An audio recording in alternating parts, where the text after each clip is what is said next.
This is Ask Amber. This story comes from a bride whose intimate wedding turned into a family reunion she never planned. Let's hear what happened.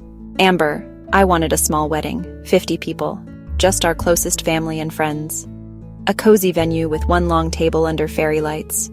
We sent invitations with clear RSVP instructions, no plus ones unless they were engaged or longtime partners. My family understood completely. My fiancé's family seemed to as well. But when his parents arrived, they brought 30 extra relatives. I'm not exaggerating. They filled an entire section of our venue with cousins, uncles, aunts, people I've never even heard of. The venue manager pulled me aside in a panic because there weren't enough seats, plates, or meals. They told me it's how it's done in our culture. That family is family, and that inviting one means inviting everyone. Amber? We're not from different countries. We grew up in the same town. But they're from a big family with old-school expectations. My parents were mortified. The caterer scrambled. We ended up with folding chairs and half portions. It turned into chaos.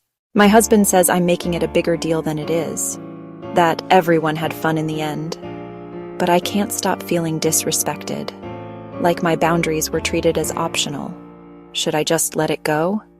Or do I have every right to be furious? Overrun bride. Dear Overrun, you don't owe anyone a party at the cost of your peace. What happened wasn't a misunderstanding. It was a complete disregard for your plans, your budget, and your comfort. They didn't forget the RSVP rules. They ignored them. When someone says, "This is how we do it in our culture," but their way tramples your choices. It's not a celebration of tradition. It's an excuse for entitlement. Your wedding was supposed to reflect your love story, not turn into a festival you didn't sign up for. And your husband's dismissal? That's a red flag waving right under the twinkle lights.